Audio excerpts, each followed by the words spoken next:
तो कांग्रेस तो आज है ही नहीं, वो तो दूसरे तरह का दल है। आज कांग्रेस में कितनी लड़ाइयाँ, कितने ग्रुप हैं। आज रणदीप सुरजेवाला जी अलग है, शैलजा जी का अलग। आप इनकी अपनी लड़ाई खत्म नहीं हो रही।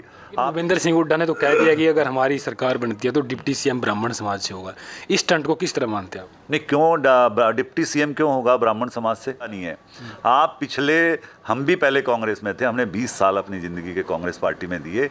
आप यहाँ 10 साल से, क्योंकि जब 2019 का मैं पिछला देख रहा था, जब उस टाइम टिकट की बात हो रही थी तो आप भी कहीं ना कहीं हल्के में घूम रहे थे कि मैं भी कांग्रेस से जो टिकट लेके आऊँगा। फिर उसके बाद मैंने देखा 2 दिन तक जो है दिल्ली में घमासान चला और ज़बरदस्त बहस चली कि टिकट जो है समालखा से कांग्रेस का किसका होगा। लेकिन उसके बावजूद भी धर्म सिंह छोकर टिकट लेके आए। आपको क्यों नहीं मिला सर कांग्रेस सरकार से? जो अच्छे नेता, धर्म सिंह छोकर तो कभी कांग्रेस पार्टी में ही नहीं था। हम 20 साल से कांग्रेस पार्टी में थे।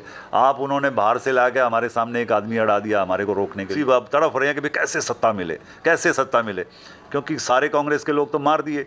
जब कांग्रेस के वीरेंद्र सिंह जैसा बड़ा लीडर छोड़ के चला गया, इंदरजीत जैसे बड़े लीडर जो हैं वो बीजेपी में चले गए, तो ये किसकी वजह से गए पूरा हरियाणा जानता है।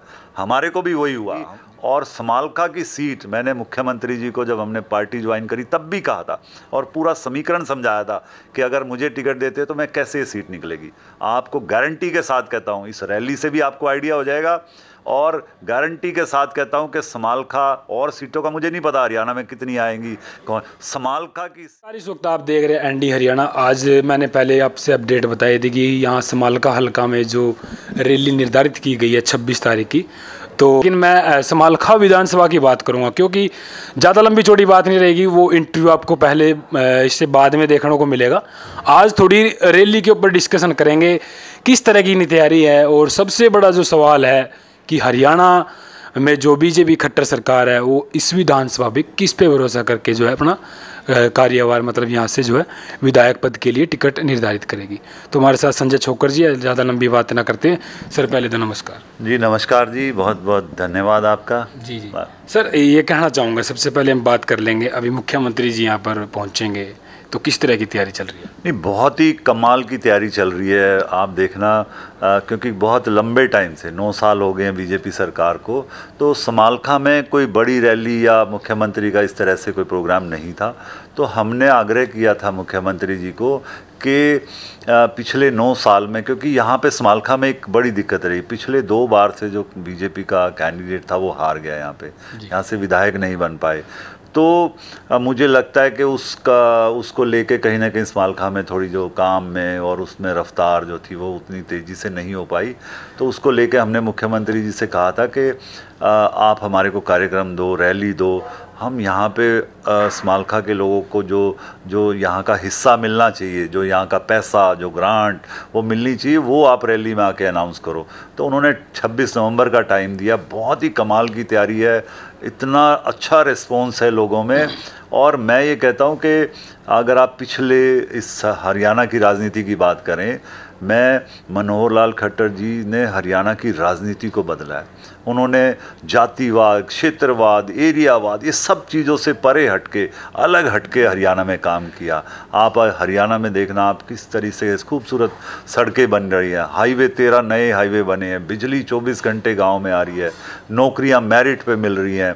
आज हरियाणा में आप इंडस्ट्री की, काम की हालत देखिए, कोई यहाँ पे बेरोज़गार नहीं है। आज अगर गांव में आप चले जाइए, अगर आपको जो सबसे छोटा आदमी होता है वो लेबर होती है जो मजदूरी करता है, आप गांव में चले जाइए आपको मजदूर मिलेगा नहीं, क्योंकि सबके पास काम है। अब बहुत खुशहाली हरियाणा में। सर मैं सवाल वहीं से स्टार्ट करूंगा। आपने कहा कि यहाँ से जो समालखा विधानसभा से 2 बार बीजेपी का जिसने टिकट लिया था शशिकांत कौशिक जी ने, तो वो 2 बार हार गए हैं। वो मेन हार का क्या कारण रहा? कैंडिडेट सही नहीं था फिर, या फिर कहीं ना कहीं कांग्रेस सीटें? नहीं, देखिए ऐसा कुछ नहीं है, सीटें कोई किसी की नहीं होती, सीटें बदलती रहती हैं। और वो कई बार होता है, समीकरण ऐसे बनते हैं, कोई मजबूत कमज़ोर कैंडिडेट नहीं होता। शशिकांत जी ने, वो बहुत सम्मानित हमारे नेता हैं, साथी हैं, भाई हैं हमारे, उन्होंने बढ़िया चुनाव लड़े। लेकिन कई बार होता है हालात, समीकरण, राजनीति में आप भी जानते हैं कि जाति समीकरण कई बार ऐसे खेल खेलते हैं, कई बार एंटी इनकम्बेंसी हो, तो कई चीज़ें रही। वो एक कारण नहीं होता, बहुत सारे फैक्टर्स हैं वो। लेकिन चुनाव हार गए और उसका कहीं ना कहीं नुकसान समालखा के लोगों को हुआ। सर जैसे अभी धर्म सिंह छोक्कर जो कांग्रेस से विधायक है यहाँ से, अभी जनता कह रही है कि 5 साल हो गए हैं तो एक ईंट भी नहीं लगी है, तो विकास बिल्कुल ही रुक गया। तो इसको लेकर के क्या कहोगे? कहीं ना कहीं कांग्रेस पार्टी की सरकार है, इसलिए जो है बीजेपी ने उनको कहीं ना कहीं वारंट या फिर दबा करके रखा, कुछ ऐसा लगता है आपको? नहीं, ऐसा जो काम नहीं होने का कारण, ऐसा कुछ भी नहीं है। आप देखिए समालखा में भी लगातार आप सड़कें, हाईवे, रोड, जो काम दूसरे हलकों में है वो समालखा में भी हुए हैं। कभी मुख्यमंत्री जी ने ऐसा नहीं कहा कि भाई जहाँ पे एमएलए नहीं है मैं वहाँ पे काम नहीं करूँगा, तो काम यहाँ हुए। लेकिन फिर भी आप जानते हैं राजनीति में अगर एमएलए होता है पार्टी का तो और ज़्यादा तेज़ी से काम होते। और दूसरी बात यह कि कोई कभी बीजेपी या मुख्यमंत्री जी ऐसा भेदभाव नहीं करते कि आज यहाँ पे कांग्रेस का एमएलए है। अब वो कांग्रेस का एमएलए तो अब खुद यहाँ मैं देख रहा हूँ पिछले 4-4.5 सालों से यहाँ जनता के बीच में ही नहीं है। उसकी अपनी इतनी दिक्कतें मुसीबतें हैं, वो अपने व्यापार, अपने काम, अपनी मुसीबतों में इतना फंसा हुआ है, वो यहाँ जनता की समस्या कहाँ हल करेगा। मैंने पिछले 4.5 साल के करीब हो गए हैं यहाँ पे कभी कभी घूमने के लिए आता है। उसका भाई ज़रूर यहाँ रहता है, घूमता है, लेकिन वो कभी जनता के बीच में नहीं रहा। और जो काम उससे पहले तो वो ये बोलता था कि भाई मैं कोई सी सरकार आए मैं तो काम करूँगा, लेकिन उसके बावजूद यहाँ बड़ी बड़ी झूठे वादे दे के कि मैं नौकरियां लगवा दूंगा, फैक्ट्रियां ले आऊँगा, कहाँ है आज वो खुद आज गायब है यहाँ से। तो ये जनता देख रही है। उससे पिछली बार यहाँ पे रविंदर माछरोली जी वो एमएलए रहे, उन्होंने जो हो सकता है देखो उनसे अपने जो बन पाया वो किया होगा, हमें उसके बारे में नहीं। लेकिन ये फैसला किसना काम, कौन नेता बढ़िया है, किसने काम कैसा किया, ये जनता करती है। मेरे कहने से कुछ नहीं होता, ये जनता तय करेगी कि समालखा में कौन पिछला विधायक, कौन नेता, किसने बढ़िया काम किया है। आने वाले दिनों में भी जनता तय करेगी कि भाई कौन कैंडिडेट है, कौन ऐसा व्यक्ति है जो समालखा के लिए अच्छा काम कर सकता है, किसके पास बड़ा विज़न है, किसके पास बड़ी सोच है, कौन इस समालखा के। मैं समालखा के जनता को और ख़ासकर आपके चैनल के माध्यम से बोलना चाहता हूँ कि ये जो लोग हैं ना, जो ये दलाल, ये पैसे की राजनीति कर, 2-3 नेता यहाँ पैसे की पॉलिटिक्स करते हैं, ये बेचते हैं समालखा के लोगों को। किनका नाम ले रहे हो? मतलब मैं किसी का नाम नहीं लेता, सबको पता है ये 2-3 लोग पैसे की राजनीति, कोई बस चला रहा है, कोई कुछ कर रहा है, कोई हलवा खिला रहा है, कोई ये गुमराह करते हैं जनता को। ये काबिल लीडर नहीं है, ये समालखा के हलके को ख़राब करने वाले लोग हैं। ये दुकान चलाते हैं अपनी, ये व्यापार करते हैं, ये तो सौदागर है, यहाँ से एमएलए की बन के दूसरी जगह जाके बेच देंगे उसको। तो ऐसे नेताओं से बचो। अच्छे जो लोग हैं, मैं अपनी बात नहीं कर रहा, लेकिन जो भी अच्छा कोई व्यक्ति, पॉलिटिकल आदमी, बढ़िया आदमी, जिसकी जो समालखा के लिए कुछ करना चाहता है, उसको चुनो। आप क्यों ख़राब कर रहे हो समय? इनका भी ख़राब कर रहे हो। ये तो इन्हें तो धंधा करना है, इन्हें तो बेचना है, व्यापार करना है, पहले कहीं और जाके कर लें। समालखा का क्यों समय ख़राब कर रहे हैं? तो जनता इस बार बहुत अलर्ट है, बहुत जागरूक है, क्योंकि पिछले 10-15 साल यहाँ के ख़राब हुए हैं। ये बड़ी बड़ी बातें करते हैं, लोगों को झूठ बोलते हैं, बसें लगा दीजिए मैंने वहाँ, तो ये अब नहीं चलेगा। अच्छा, ये सेटन चलने का नहीं बिल्कुल भी, जो बसें ये जीरो चलेगा, ये फेल हो गए हैं, इनको जनता ने नकार दिया है। आप आने वाले टाइम में इस बार चुनाव बिल्कुल सही और गलत पे होगा, काम करने वाले और ना काम करने वाले के बीच में होगा। जो लोग ये झूठी फ्रॉड ड्रामेबाजी करते हैं उनके खिलाफ चुनाव होगा। अब की बार समालखा के लोग बढ़िया आदमी को चुनेंगे, उसको चुनेंगे जो समालखा का विकास करेगा, जो ईमानदार होगा, जो बढ़िया होगा, जो जिसका व्यवहार होगा, जो लोगों के बीच में रहेगा। तो ये सारी चीज़ें हैं। और हमने 26 तारीख को रैली रखी है, बड़ी ज़बरदस्त रैली होने वाली है। आप ऐतिहासिक रैली होगी समालखा में, देखना आप। मुख्यमंत्री जी का स्वागत, इतना अलग अलग हर समाज के लोगों में बहुत उत्साह है। और वो चाहते हैं कि ऐसे व्यक्ति का राजनीति में जो चोरी चकारी फ्रॉड तरह के लोग घूम रहे हैं, आज वो चाहते हैं कि ईमानदार मुख्यमंत्री जिसने हरियाणा की राजनीति को बदला वो समालखा में आ रहे हैं। तो उनका स्वागत करने के लिए, उस रैली को कामयाब करने के लिए पूरा समालखा पूरी तरह तैयार है। सर, इस लड़ाई को किस तरह मानते हैं? क्योंकि इतने दिग्गज नेता आपके सामने खड़े हैं। धर्म सिंह छोक्कर हो गया, शशिकांत जैसे बीजेपी से 2 बार टिकट ले गया है, उसके बाद रविंदर मछरोली है, कहीं ना कहीं देवेंद्र कादियान जो वहाँ से विधायक रहे हैं, वे अब की बार यहाँ पर चुनाव लड़ने के लिए मतलब किस तरह से ये इस खेल को देखते हैं आप? अपने लिए कितना मतलब यहाँ पर जो है मुश्किलों का सामना करना पड़ेगा, फिर कहीं ना कहीं आप? मैं ये कह रहा हूँ, कोई राजनीति में दिग्गज नहीं होता, ना कोई पहलवान है। कई लोग यहाँ शेर दिग्गज, ये सब फालतू की बातें होती हैं। आपको एक एमएलए जनता चुनती है, वो एक जिम्मेवारी है। वो कोई चौधरी नहीं बनता है यहाँ पे, या कोई किसी को पहलवान नहीं बनता है। यहाँ पे एक जिम्मेवारी दी जाती है, वो अच्छे से कौन इसको निभा सकता है, कौन किसके पास बड़ा विज़न है, कौन हल्के के लिए अच्छा काम कर सकता है। तो कोई दिग्गज नहीं है, ये तो जनता है, किसी को भी एमएलए बना देती है जब चाहे। तो कोई यहाँ दिग्गज नहीं है, यहाँ पे जनता ने सबको देख लिया है। आप जितने लोग घूम रहे हैं, इनके बारे में सबको पता लग गया कि कौन कैसा है। आप कोई चुनौती सामने नहीं है हमारे, हम बढ़िया से चुनाव लड़ेंगे और जनता का पूरा आशीर्वाद इस बार हमारे साथ है। सर एक बड़ा सवाल ही है मेरा, क्योंकि जब 2019 में चुनाव हुए थे विधानसभा के, काफ़ी बीजेपी की तारीफें हो रही थी, लेकिन उसके बाद भी यहाँ पर हमारे गृह मंत्री अमित शाह भी यहाँ पर पहुँचे थे रैली करने के लिए, मुख्यमंत्री ने यहाँ पे रैली की, उसके बाद भी यहाँ से जो है बीजेपी सीट हार गई अपनी। नहीं देखिए, वो क्या था? यहाँ पे समालखा की जो पॉलिटिक्स है वो बड़ा अलग तरह की। यहाँ पे जो पिछली बार चुनाव हारे शशिकांत जी, वो जाति समीकरण का एक इस तरह का मामला था कि वो उनको मौका मिल गया। तो धर्म सिंह को वोट पड़ी, कई जातियों ने मिलके, कई अलग अलग तरीके थे। तो बहुत ज़्यादा किसी इस तरह के मुद्दे पे बात करना वो ठीक नहीं है, लेकिन कहीं ना कहीं समीकरण इस तरह के बन गए कि वो चुनाव हार गया। लेकिन ऐसा नहीं है, 68,000 वोट उनको मिली, अच्छा चुनाव उन्होंने लड़ा। वो ठीक है, कई बार चुनाव नहीं जीत पाते। अब 90 सीटों में से 40 सीट ही बीजेपी जीत पाई थी। तो लेकिन मुझे लगता है जिस तरह के हालात आज हरियाणा में, जिस तरह से कई लोग या कांग्रेस की बात करते हैं या कांग्रेस के नेताओं की बात करें, आज एक्सपोज हो गई है कांग्रेस पार्टी। आज वो जो कांग्रेस पार्टी है वो कांग्रेस नहीं है, वो इनेलो कांग्रेस है।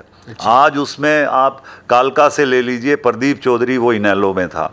आप उसके बाद BL सैनी, मेवा सिंह, अशोक अरोड़ा, आप सुरेंद्र पवार, ये सोनीपत से, आप पानीपत में देख लीजिए, ज़्यादातर वो नेता हैं जो कभी कांग्रेस से कोई नाता ही नहीं रहा इन सबका। ये कई हमारे हरियाणा के नेताओं ने इसको इंडियन नेशनल कांग्रेस बना, पहले इंडियन नेशनल कांग्रेस थी, इसने इनेलो कांग्रेस बना दिया है। सारे बाहर से, और जो कांग्रेस के नेता थे, आप वीरेंद्र सिंह जैसे लोग, अरविंद शर्मा जी, रमेश कौशिक, जो हमारे बढ़िया नेता, अवतार भड़ाना, संजय छोकर, अशोक तंवर, इन सारे नेताओं को तो उन्होंने इन कांग्रेस के नेताओं ने भगाया, दुखी करके भगाया नेताओं ने। तो कांग्रेस तो आज है ही नहीं, वो तो दूसरे तरह का दल है। आज कांग्रेस में कितनी लड़ाइयाँ, कितने ग्रुप हैं। आज रणदीप सुरजेवाला जी अलग है, शैलजा जी का अलग। आप इनकी अपनी लड़ाई ख़त्म नहीं हो रही। आप इस लड़ाई में कितने कांग्रेसी पिसे हैं, कितने कांग्रेसी लोगों को नुकसान हुआ है, वो आप आने वाले दिनों में पता चलेगा। जो ये हवा में घूम रहे हैं ना, ये गलत फहमी, कई लोगों को फितूर है, कई लोगों को गलत फहमी है। ये जनता है जो आज गरीब आदमी जातिवाद की बात करते हैं या कोई एक बिरादरी की बात करते हैं। एक बिरादरी से कभी मुख्यमंत्री बन सकता है? जब तक 36 बिरादरी साथ नहीं होगी, जब तक पूरा हरियाणा साथ नहीं देगा, जब तक मौका मिलने वाला नहीं है। लेकिन भूपेंद्र सिंह हुड्डा ने तो कह दिया कि अगर हमारी सरकार बनती है तो डिप्टी CM ब्राह्मण समाज से होगा। इस स्टंट को किस तरह मानते हैं आप? नहीं, क्यों डिप्टी CM क्यों होगा ब्राह्मण समाज से? आप CM क्यों नहीं हो सकता ब्राह्मण समाज से? आप बोलिए कि भाई आप बोलो कि ब्राह्मण समाज से CM होगा, आप बोलिए, पता चल जाएगा कौन कहाँ वोट डालेगा। तो ये गलत बातें हैं, ये गुमराह करने वाले। मतलब आप तो पहले ही उन जातियों को नीचे लगा रहे हो अपने आप, मतलब उनको डिप्टी CM बना रहे हो। क्या होता है डिप्टी CM? आप CM बनाओ, अगर कांग्रेस पार्टी में इतना दम है तो आप ब्राह्मण को CM बनाए।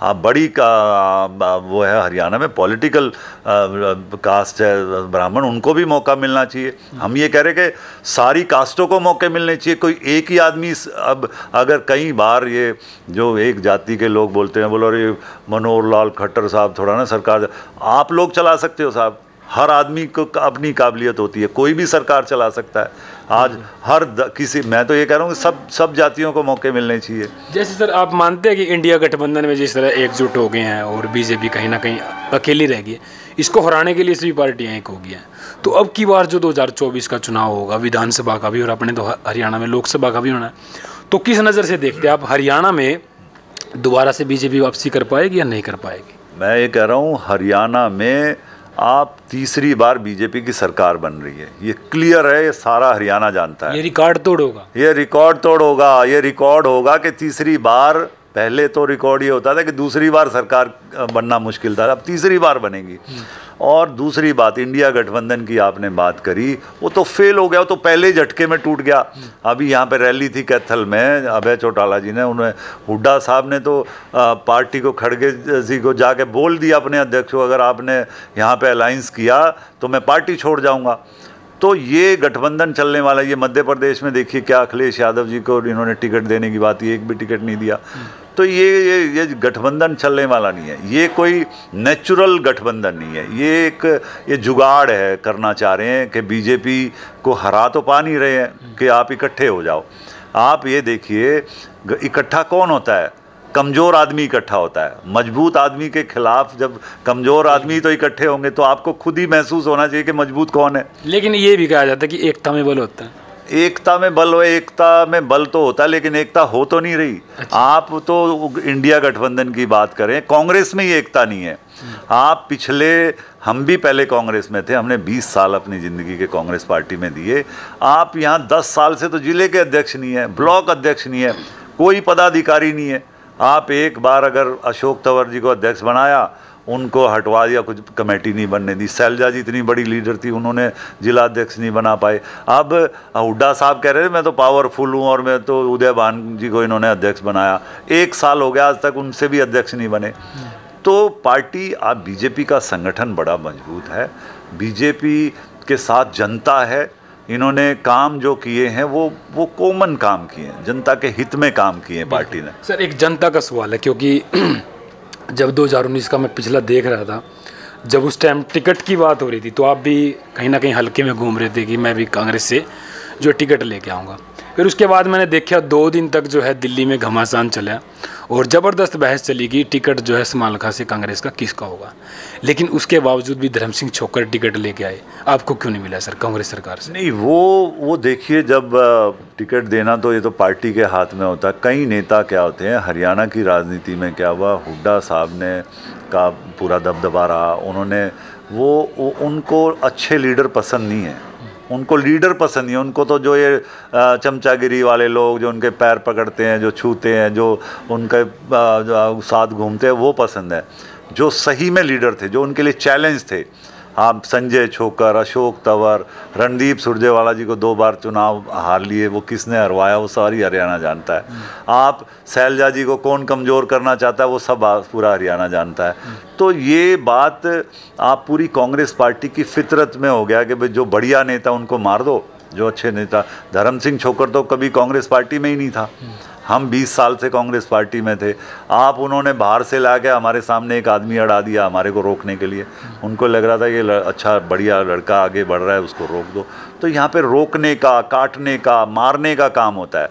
और जिस पार्टी में हमने तब भी हुड्डा साहब को भी कांग्रेस पार्टी को बोला था कि आप अच्छे लोगों को अगर मारोगे तो कांग्रेस पार्टी मरेगी, और वही हुआ। आप 10 साल हो गए बैठे हुए, अब ये तड़फ रहे हैं, जो है ना, इनको मुसीबत तड़फ रहे हैं कि भाई कैसे सत्ता मिले, कैसे सत्ता मिले, क्योंकि सारे कांग्रेस के लोग तो मार दिए।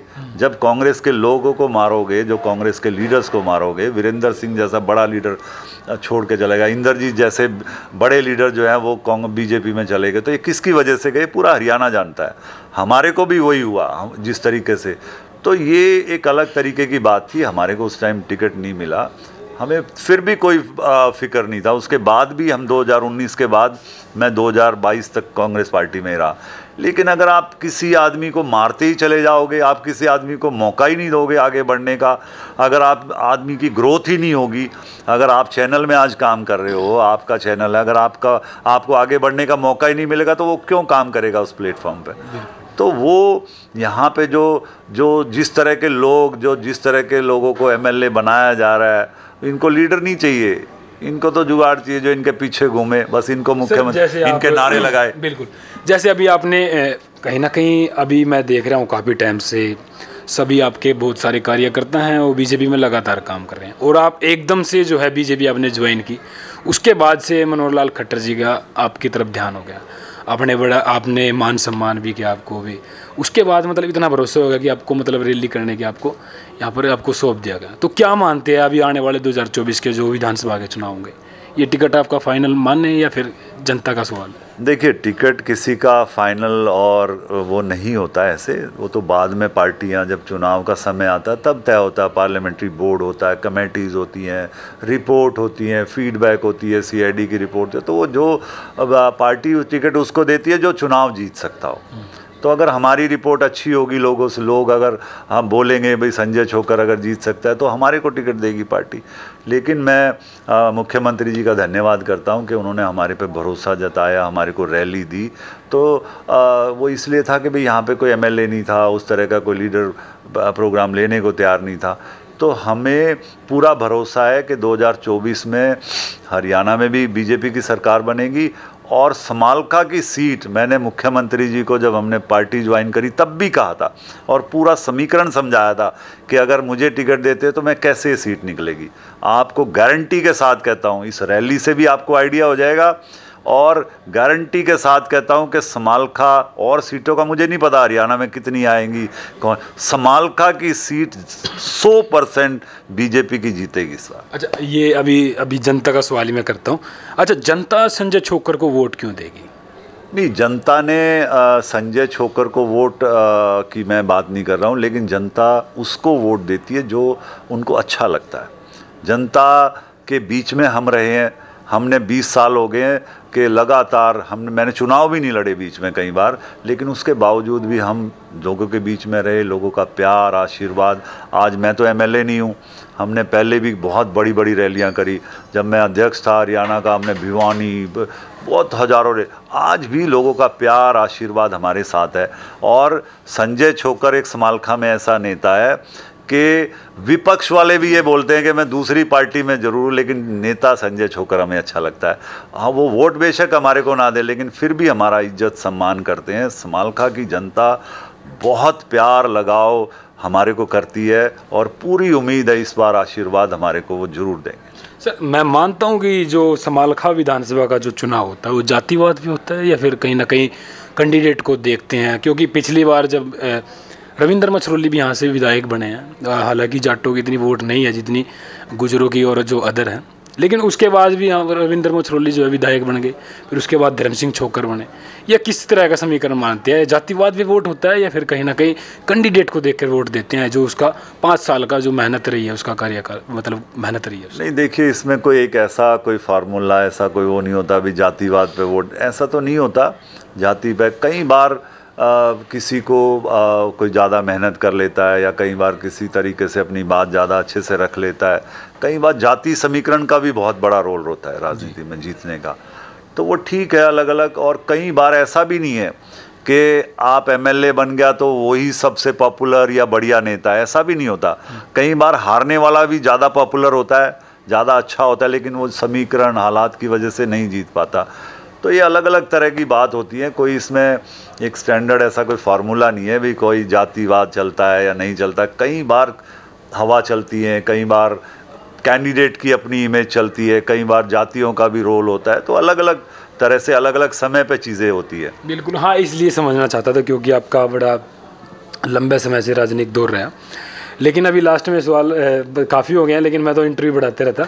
लेकिन सर, अभी 26 तारीख की जिस तरह से अभी रैली करने जा रहे हैं, तो उसके बाद मनोहर खट्टर जी काफ़ी सौगात देंगे समालखा को।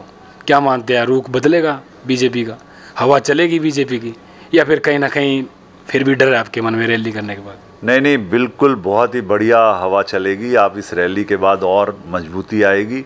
मैं तो समालखा की जनता को आपके चैनल के माध्यम से बोलना चाहता हूं कि इस 26 तारीख को संडे का दिन है, आप आके समालखा अनाज मंडी में मुख्यमंत्री जी की बात सुनो। आप वोट तो बाद में देनी है, अगले साल 1 साल है, आप कम से कम आके मुख्यमंत्री जी की बात सुनो। आप देखना, ऐतिहासिक फैसले हम वहाँ पे करवाएंगे, इतनी घोषणाएं कराएंगे समालखा के लिए कि इतिहास रचेगी ये रैली समालखा की। और मैं समालखा के लोगों को कहता हूँ, आप इस रैली में आए, इस रैली से हमें भी ताकत मिलेगी, बीजेपी को भी ताकत मिलेगी, मुख्यमंत्री जी को भी ताकत मिलेगी। आप इस रैली में आके हमारे को आशीर्वाद दें। आप समालखा की जनता के लिए एक नया रास्ता खुलने जा रहा है इस रैली के माध्यम से। बिल्कुल, तो हमारे साथ श्री संजय छोकर जी हमारे साथ मौजूद थे। और सबसे बड़ा सवाल तो देखिए है भाई, जनता से बातचीत करूँगा मैं भी, क्योंकि ये जो सीट है वो अहम रहने वाली है पूरे हरियाणा में, क्योंकि मुख्यमंत्री जी यहाँ पर पहुँच रहे हैं। और मैंने पहले भी आपसे बताया था कि जो अटपटी जो सीट है यहाँ पर, लेकिन अब क्या मतलब जनता की राय है, जनता किसको चाहती है, और संजय छोकर जी के बारे में भी हम पता करेंगे कि जनता क्या सोच रही है जो ये रैली करने जा रहे हैं, और कहीं ना कहीं ये किस तरफ इशारा है कि क्योंकि मुख्यमंत्री जी इनके बुलावे पर समालखा पहुँच रहे हैं। तो आपका क्या कुछ कहना है? लगातार मिलते रहेंगे जनता से भी और संजय जी से भी, और लगातार आपको इंटरव्यू देखने को मिले। तब तक के लिए नमस्कार, जय हिंद। सर, आपकी कोई बात हो लास्ट में कुछ कहने की? नहीं, बस thank you. Okay, thank you. Okay.